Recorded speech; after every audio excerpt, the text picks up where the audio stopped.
future. Old soil can still give birth to new bloom, Miss Navia stated. Hope is like seeing a small cookie when you're starving late at night. You just need a little of it. Skyship Winglet, lunar brain of the Fontaine Research Institute. The various disputes that have arisen on account of Mr. Edwin have suddenly become a shield over the Institute, with Jurier turning out to be a once overlooked hidden gem. People always call the first researcher mad, but few know what to call the second. And should that latter person achieve a miracle, they would find it all the harder to find a word with which to classify him and his team. Wow, Paimon barely recognizes the people in the report. Are those really Jurier and Navia? They sound like real fish. What do you think? Pretty enthralling, huh? The Steambird's idea was pretty simple. With the disaster just having passed, we would print a free edition packed to the margins with good news to calm people down. The value for these big scoops lies in their inevitable follow-ups. We'll publish further reports and go into the stories behind those people. Edwin's assistant, Jurier, created a true flying ship, while Paimon's curious too! Wait a minute. Didn't we watch everything happen from start to finish? What's there to be curious about? And that's exactly why I'd like you to come conduct interviews with me. You're the best incubators of news, if you haven't noticed. And also, with you around, I'm sure I'll get to see that Duke. Are you sure? Hasn't he turned you down several times already? Oh, this time will be different. Come on, let's head to Poisson first, and then make a trip to the fortress. There are some things you'll only know when you get there.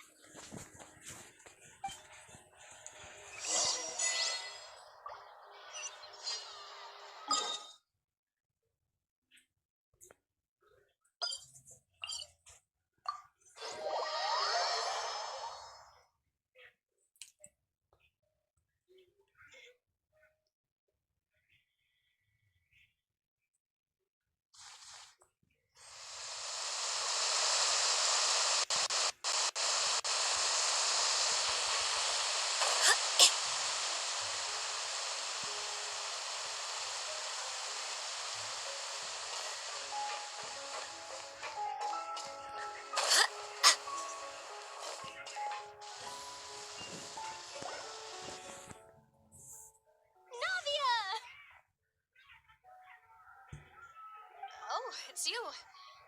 What brings you all here? Hey, we're just having a look around. I'm here to update myself on how things are going here. Oh, the Fatui are here too. Let me introduce you. This is Mr. Garun Snezhevich. He represented the Knave in sending us a large amount of supplies, and is helping with our work. Our residents are hard at work as well. Thanks to everyone, work is progressing nicely. We've lost a lot of people, but we're moving forward. That will have to be enough. Hello, Miss Charlotte. I'm a big fan of yours. I especially like that article you wrote last year about Fontaine's stray cats. But if you don't mind, could you not emphasize our role too much in your report? It's not charity we're doing here. We just happen to share the same interests as the Spina. I get where you're coming from. I'll keep it as simple as possible. Or would you be willing to feature as friendly neighbors? That would be fine. Thanks. Oh, you're back too. How are things? We finished laying down the construction materials. It'll be another hour before the workers are able to go over there. Huh? You're here too, Clarion? Well, her reputation's greatly risen after that whole duel business with Miss Furina, so she's here in Poisson to wait out the heat. All right. She really came here to help me out. There's too much to consider in the reconstruction of Poisson. The Spina has need of more decision-makers. And, well, I do already happen to be connected to Mr. Callis. Wait just a moment. Do you mind me asking a few questions? You know, about how you felt before the duel, about what it was like facing down a god. There's lots of exciting material there, I bet. Forget it. I'm sure you can find a better theme than that, Miss Charlotte. I see you're the same as always. Couldn't you do me a favor, for Navia's sake? Well, if we're talking about doing things for my sake, you might as well just take a few more photos of me. Or of the traveler. It's better than wasting time persuading Chlorand at any rate. Of course I will. I'm not gonna let her off that easy. All right, then everyone who wants to be in the photo, gather up. And smile.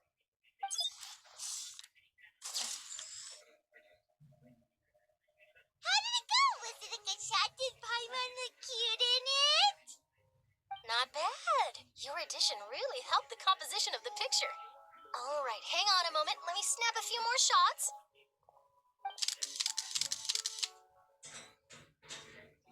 All right, that should do it. I'll be back here later anyway, so let's call it a day.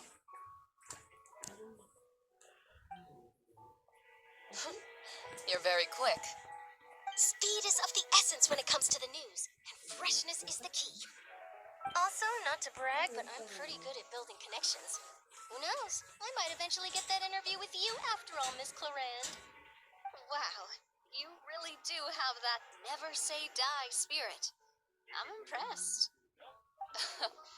I'll hazard a guess that this is how you got that interview at the Fortress of Maripede.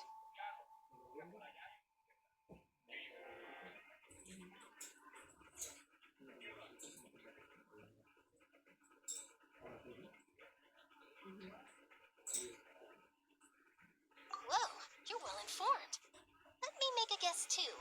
I asked Sijuin who told Monsieur Nervillette, and he told you, right? That's a very complete information chain. In truth, all Monsieur Neuvillette asked me was, when did the fortress become so friendly towards the media? I told him that it was best not to speak too soon. There's no guarantee that Ridesley will make a personal appearance. You're right. I've got to treasure every moment I have with them. In which case, I'll be making a move first. Stay safe now, and tell me if you hear anything interesting. I'll treat you to afternoon tea in exchange.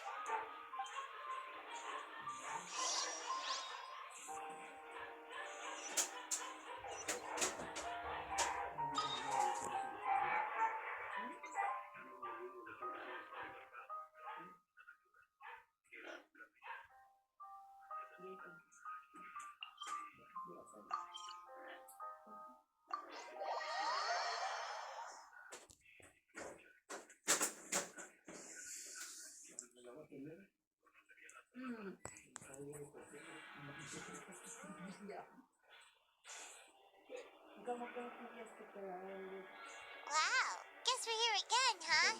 There's a real nostalgic feeling to this place. Looks like you've been missing us. Dude, did you come all the way to the entrance to greet us? Of course. I'm here to welcome you and our dear Miss Charlotte, whom our good head nurse recommended to me. It's an honor to finally meet the much-rumored Duke. Thank you for consenting to my visit to the fortress, sir. No need to thank me. But that said, I shouldn't be the focus of your interview. I trust you recall our agreement? Of course, of course. All right then, this way.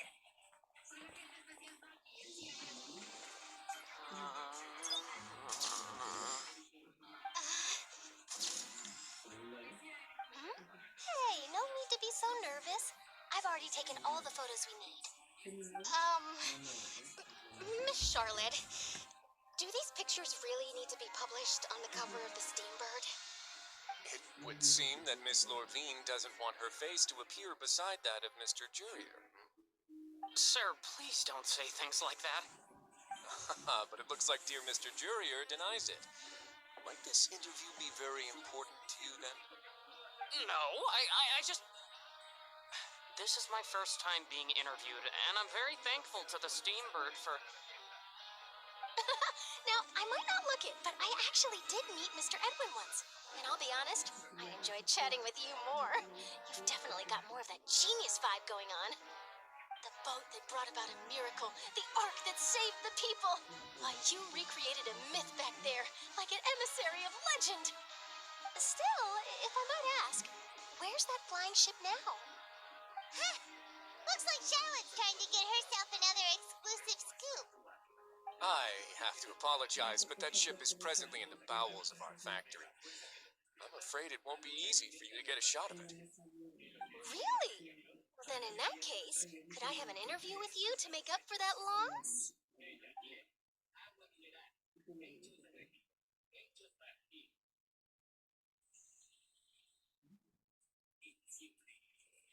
You already know my answer, I'm afraid. Best you interview our head nurse instead. Or perhaps you'd like to take another photo of this couple of researchers? Did you really have to use the word couple? Well, then, 2 solo photos will do. Is my hair messed up? Please, someone help me have a look. Things sure are getting pretty lively here. We've seen this kind of thing before.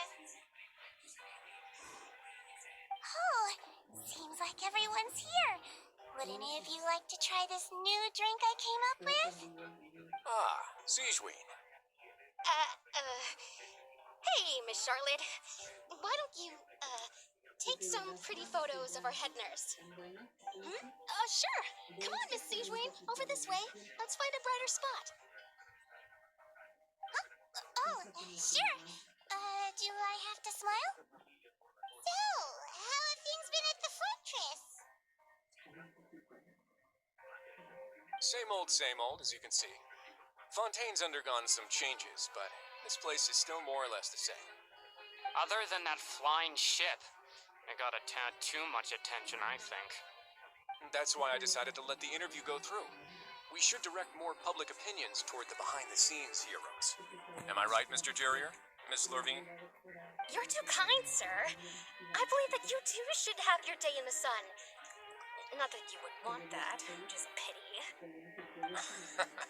I'll just leave the spotlight to you two.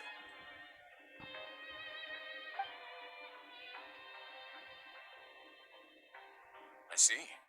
Lots of things happened that day, huh? Anyway, regarding that Harbinger, I'm not sure you remember, but his 3 young followers are still waiting for his return. He sure did win them over, huh? I'll tell them that there's good news and bad news. The good being that their boss seems fine, and the bad being that they must face extended sentences for abetting his escape. Oh, actually, what about you? Are things gonna change for you too? What change can there be? The fortress will keep chugging along, and so will my duties.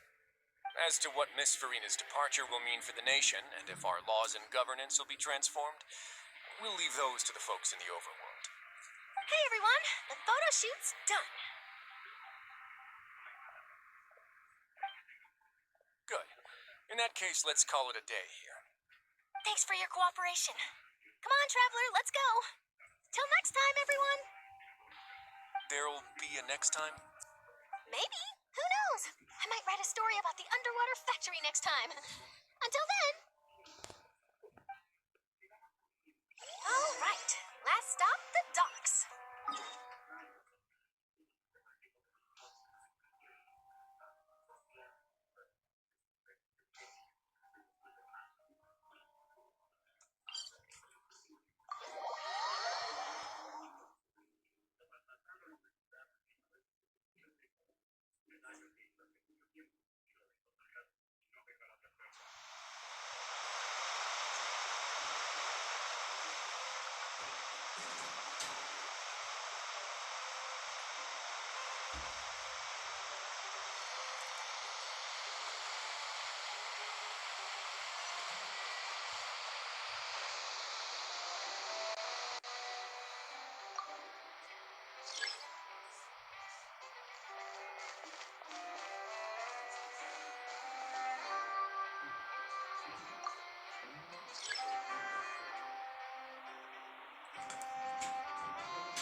I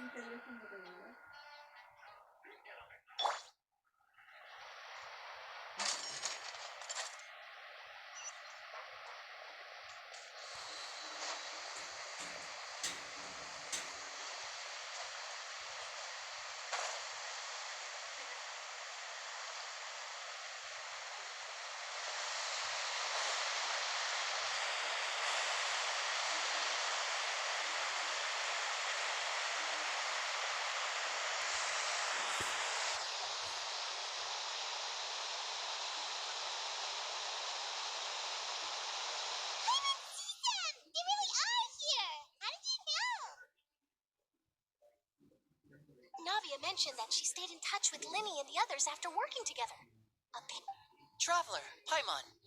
Ah, and Miss Charlotte, too. Would you like a magic pocket? What sort of gadget is it? It's a wondrous bag that can be used to carry many things. The water level has returned to normal, but if you see any of your things floating around, you can use Trick a Friend. I wonder what...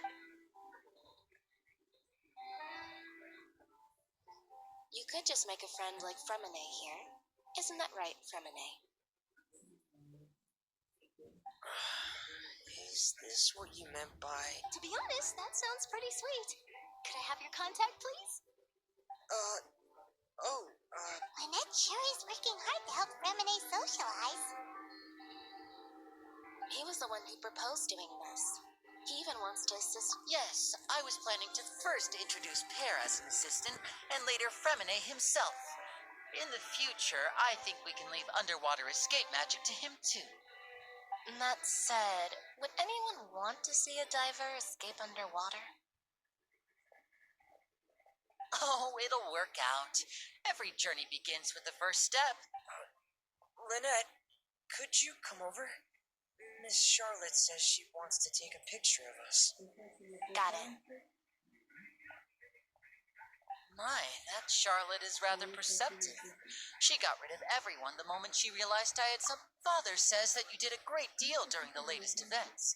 She's very grateful for your contributions. That's alright. We were more than happy to help. So... Oh, I guess you haven't heard. After Lady Furina left, Father and Monsieur Nervulet opened negotiations, during which he gave Fontaine's gnosis to her as a diplomatic gift. A diplomatic gift? A gnosis? Yes, I was quite surprised at first myself. But when I thought it over, it could have been done as an apology for the incident with Lord Child, or as thanks for his help in tying the all-devouring narwhal down. Furthermore, Father did also lend significant aid to Fontaine. That's true, but this is a gnosis we're talking about. I would agree, but I've also heard that it seems that Monsieur Nervulet has had a significant change of heart regarding the matter. So there's some reason for this that... I suspect you'll have to ask him about that yourself. Yes, speaking of which, I did see him strolling around the entrance to the fortress of Meripede a while back. Isn't he real busy and stuff? I didn't think he'd have the time for that. But back to the topic. The gnosis was given to the knave, right? What about Child? They say that he's returned to Snezhnaya to recover from his wounds. I hear that the recent disaster really did a number on his health.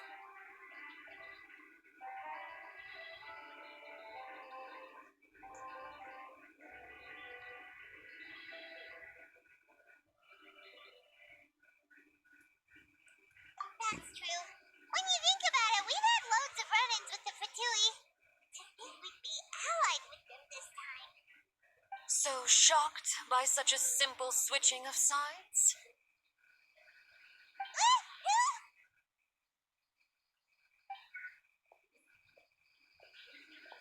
Father! Well, what do you know? Come to the docks to see how my children are doing and meet the traveler by chance. Are you going to take the gnosis back to Snezhnaya? That is our duty as harbingers. Yeah, don't be too preoccupied with sides. The goal of the Fatui concerns not a single place or person, but the entire world. Switching my masks is something I've always done. Well, that depends on many things. No one truly knows what the future holds. What good is honesty if you can't rely on it forever? As for you, I very much look forward to our next collaboration. Good things cannot be achieved alone, and you've proved yourselves to be great partners. A vision? All right. I'll remember to return it. Thank you for keeping it safe for him this entire time. And that's a wrap for me. Huh? You, Greetings, Miss Journalist. hello. If I'm not mistaken, there are diplomatic That is correct. So forgive me, but I will not be able to serve as a subject in your article. However, feel free to write as much as you'd like. I will. The sea breeze is quite pleasant. I shall continue my walk while the weather remains. Farewell, Father. Oh, she has such an intimidating presence. I didn't even dare to take a picture. Thankfully, I've already wrapped up all my pre-scheduled Don't be too nervous. Why don't you take a magic pocket before you go? Here, traveler, Paimon, you take one too. To move things about? That's right. Funny. I was giving out magic pockets once. I guess this must be life. We will. All right then. We'll be handing out pockets in some other districts later, so we'll get going now. Well, guess you said Charlotte, huh? Should we go see the new collective?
The entrance to the fortress! Ooh, he really is there!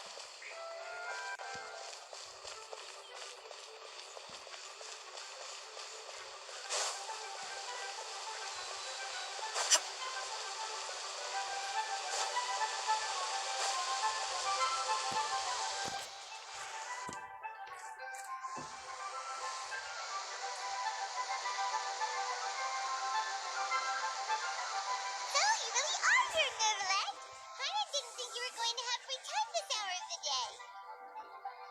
Really?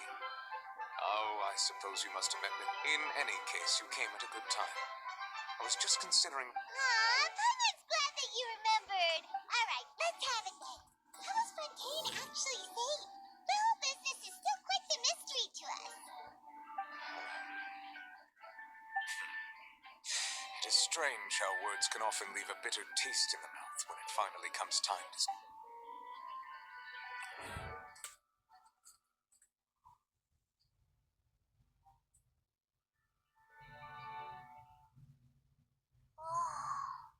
So that's what happened?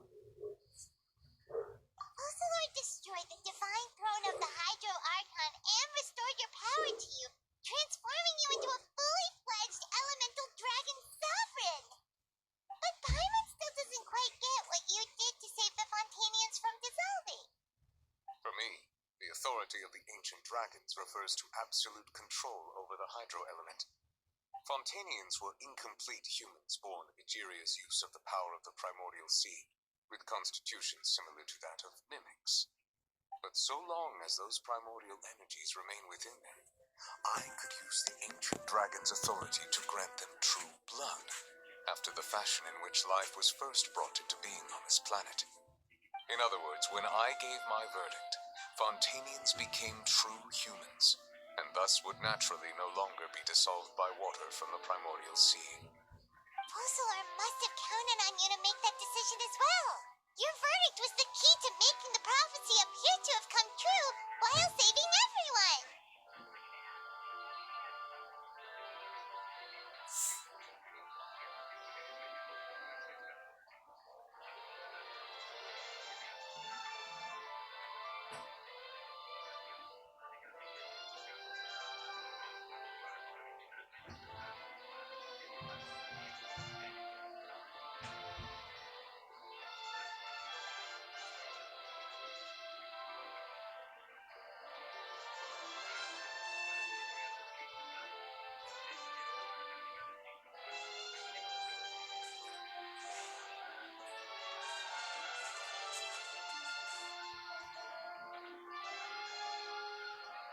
Yeah, and in a manner of speaking, Focalor finally managed to fulfill the original Hydro Archon's wish to turn Oceanids into real people too!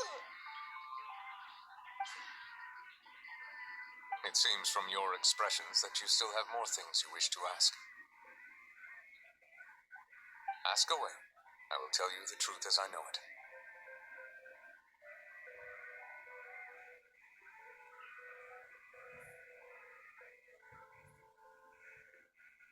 I have investigated his case along many avenues, and I have learned that he once fell into an unknown chasm when he was young. There, by chance, he awakened the all-devouring narwhal. But whether it be by sentiment or reason, that should not have been enough to consider him the root cause of the disaster. At most, he would have had tangential liability. As for the judgment passed by the oratrice during the trial, whether it was due to that liability by association, or Focalor deliberately using him to buy time for us on the assumption that he would be able to hold the creature off, I cannot say. Guess Focalor had Fontanians in mind the whole time. In the end, it was thanks to her that they finally became real humans. Hang on a second. Paimon suddenly got another question. Back when Fontanians hadn't yet become real humans, were the children they had also transformed Oceanids? Life has always flowed like water. Do you recall how Fontanians would often come to the Fountain of Lucine to pray for children? Yeah, Lynette said the fountain is where all the waters in Fontaine converge.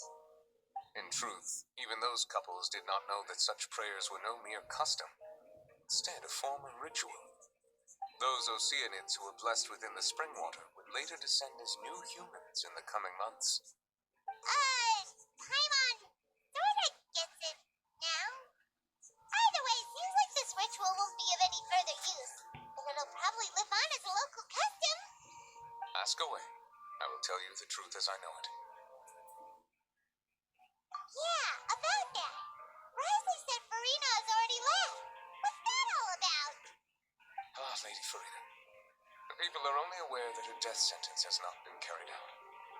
She abdicated the post of Hydro Archon and left affairs related to that title to me, before leaving the Opera House. I related Focalors' words to her faithfully and completely. After hearing them, she seemed neither saddened nor comforted. She simply said that she was tired, needed to rest.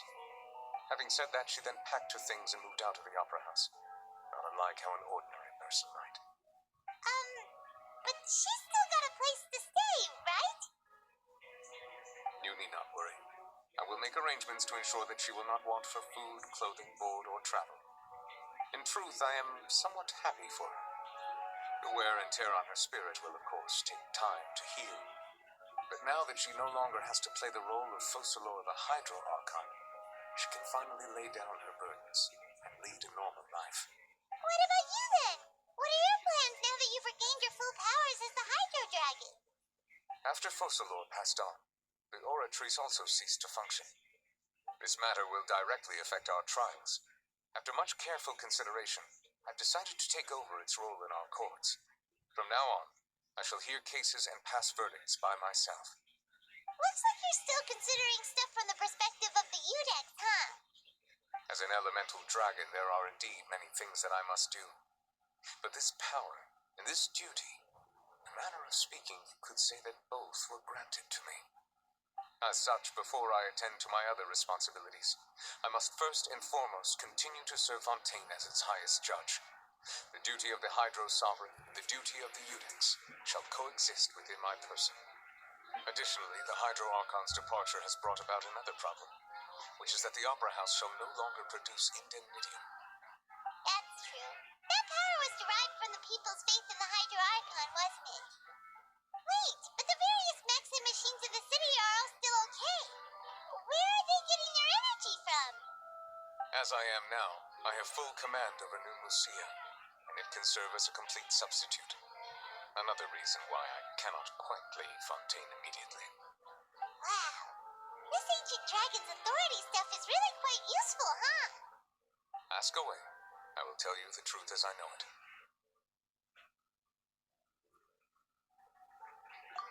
Oh, that's right! They say you've given it to the knave as a diplomatic gift or something! Leaving aside their intentionality, the two Fatui Harbingers have indeed done much for us during this crisis. Their sole remaining goal in Fontaine, at least at this point, seemed to be the Gnosis. The Oratrice has ceased to function. The Hydro Archon's divine throne is now no more. And I do not need the Gnosis's power. As such, it has lost all meaning for Fontaine. If the Fatui have impure designs, we might as well accede to their request now, and avoid unnecessary conflict. What complicated consideration! Paimon thought you were just giving it to them out of gratitude to the knave and as an apology to Child. Ask away. I will tell you the truth as I know it. You will soon be heading to Natlan, I presume. I'm afraid that I have little talent as a travel guide, so all I can do is tell you what I know about that land. As far as I'm aware, Natlan can be said to be a nation of dragons. A nation of dragons? You mean like you? No, I suspect that I would not find myself welcome there. Unlike ancient dragons such as myself, the dragons of Natlan have undergone long years of development and evolution. Large numbers of them have entered a form of coexistence with humanity. Natlan is also the nation of war. War ravages those lands like an undying flame. There is one other piece of information I got incidentally from my negotiations with the knave that I believe may be useful to you. The harbinger known as the Captain has thrown his hat into the endless ring of war. Captain. Sounds like a real tough customer. Seriously, everywhere you look, there's a Fatui Harbinger doing their thing. I suggest that you fully prepare yourself before going to Natlan. In the meantime, Fontaine's doors will always be open to you. Ask away. I will tell you the truth as I know it.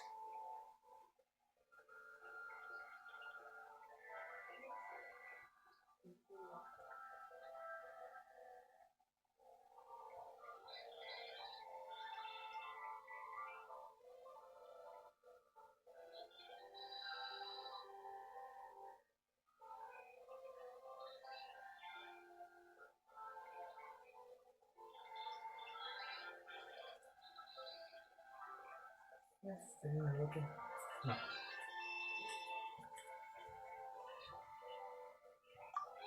on a sec. Paimon's still got a question about the gnosis. When we spoke to Lenny earlier, he mentioned that your attitude towards giving away the gnosis had clearly changed. We guessed that there might be some reason for it that only you were aware of. No wonder the House of the Hearth is the Fatui's intelligence division. They are certainly sharp. So regarding this specific issue, I was just getting ready to share something with you. What is it? In truth, I exchanged some further words with that lady named Skirk after sending you two back to the surface. It went something like this.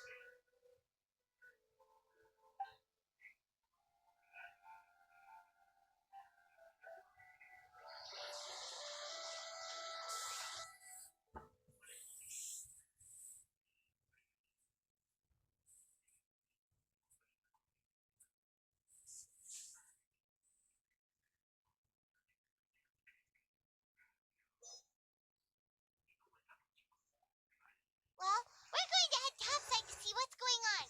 You hurry over soon as well, all right, Nervalet? What next? The all-devouring narwhal isn't here, so I'm no longer getting any interference. I can finally catch the scent of your power, what it's made of. It is the authority of the planet's primordial dragons, but with something very similar to a god's curse mixed in. It's quite a novel blend. I'm sure I've encountered something like this before. What was it again? I do not know what you speak of. Of course. How could I forget? You should have the remains of the third descender on your person, yes? Remains? I've never heard of any such thing.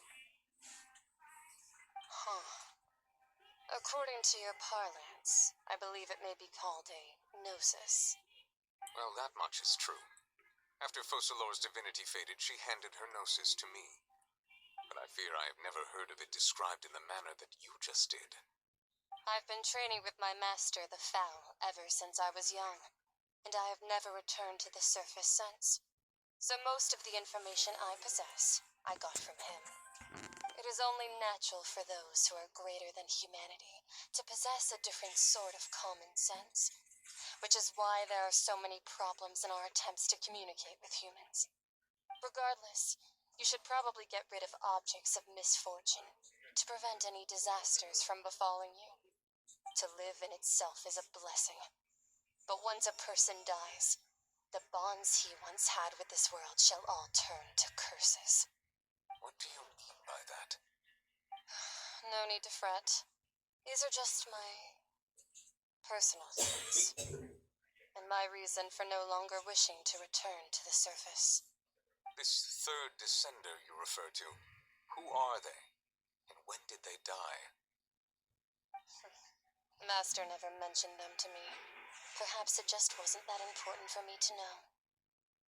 If you're interested, though, I could ask him. I'll be sure to pass the answer on to you next time. Next time? You believe we will meet again? I do. Wait. I have a disciple of my own, don't I? He can be the messenger then.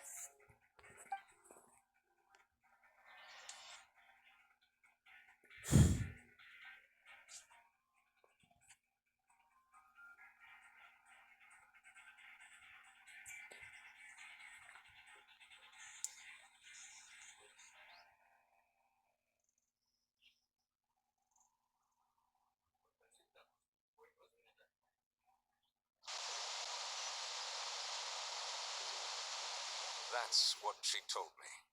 Whether it would prove useful or not, I wanted to pass that information on to you. The remains of the third descender?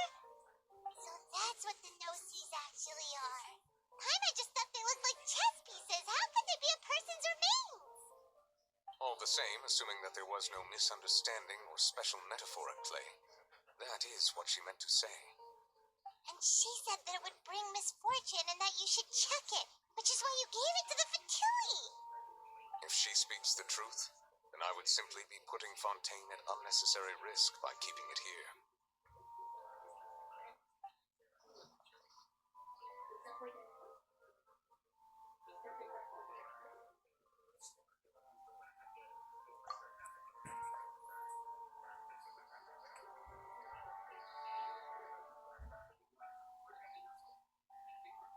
I had guessed that you might already be familiar with his concept, but I did not expect you to be one of them.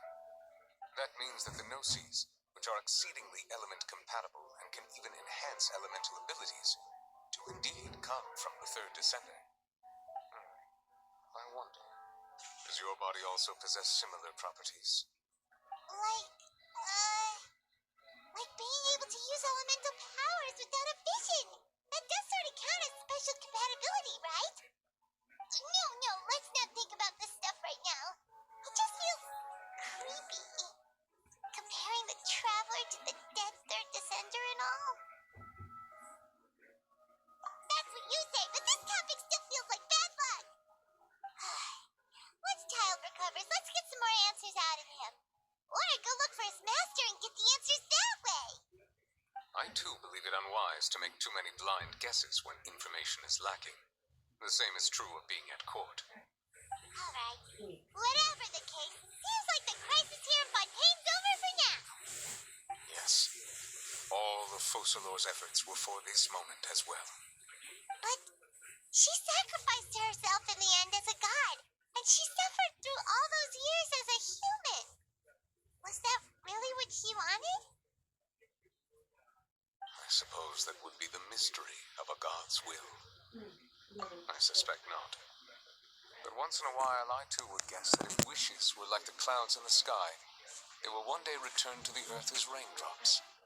Life flows like water, and rain is the final answer. The water levels may sometimes tilt one way or another, but the rain falls fairly upon all. And what, ultimately, is the difference between the rains that fall upon all of us